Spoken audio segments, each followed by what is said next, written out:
colegas da disciplina de Direito Tributário. O nosso grupo é composto pela Janaína, Gabriel, Vinícius e eu, que sou a Kise.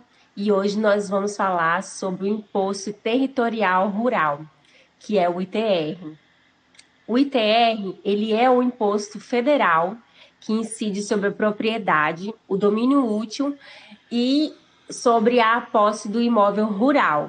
Ele é um tributo que é cobrado anualmente e que é cobrado que ocorre no 1º de janeiro de cada ano. E a sua finalidade é para desestimular a manutenção de propriedades improdutivas, né? Essas terras que não têm o uso próprio e incentivar o uso adequado da terra.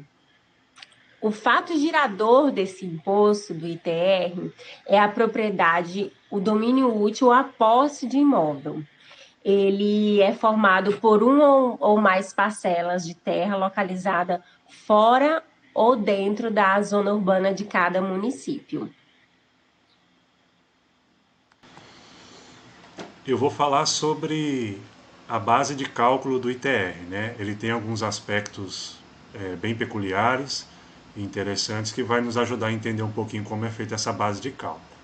Primeiro, o valor é o valor da terra nua, né? Ou seja, é o preço de mercado da terra sem considerar as benfeitorias, culturas, postagens ou florestas estabelecidas lá nela, né? Esse valor é declarado pelo próprio proprietário, mas pode ser fiscalizado e corrigido pelo órgão competente, né?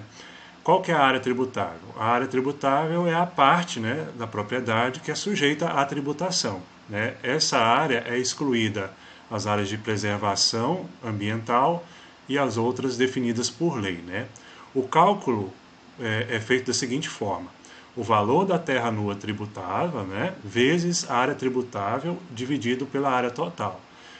O resultado disso, né, vezes a alíquota, é o que gera o valor do tributo. Outra questão é as alíquotas, né? As alíquotas variam de 0,03% a 20%. Depende do tamanho da propriedade e do grau de utilização dela, né? Maiores alíquotas são para as terras que não produzem nada, né? Ou seja, as terras improdutivas. Olá, turma, dando continuidade, também faz parte do ITR o sujeito passivo, né? Sendo assim, o que é o sujeito passivo? Ele é propriamente dito como o próprio proprietário da zona rural, também como o titular do domínio útil ou possuidor de qualquer título do imóvel rural a partir do dia 1º de janeiro de cada ano, como a própria Kise comentou. E isso também faz parte do artigo 31 do Código Tributário Nacional, CTN, ou também em caso de copropriedade. Cada coproprietário é responsável pela sua quarta parte. Nesse sentido, são aqueles que arrendam terras, e o melhor a ser feito é documentar e autenticar em cartório.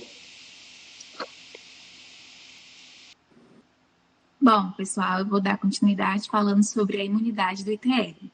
Vou falar um pouco sobre os critérios de imunidade, que são áreas inferior a 30 hectares, desde que o proprietário não possua um outro imóvel, propriedades de povos indígenas e quilombolas, imóveis pertencentes à União, Estado, Distrito Federal e municípios, templos de qualquer culto, instituições de educação e de assistência social sem fins lucrativos, né? E lembrando que para garantir essas imunidades é necessário atender os critérios específicos pela legislação, pela Constituição Federal.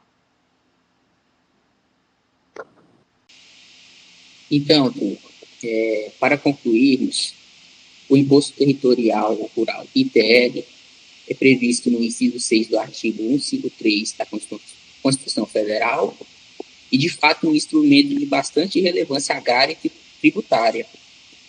Tem como seu objetivo promover a justiça social e o uso adequado da terra, né?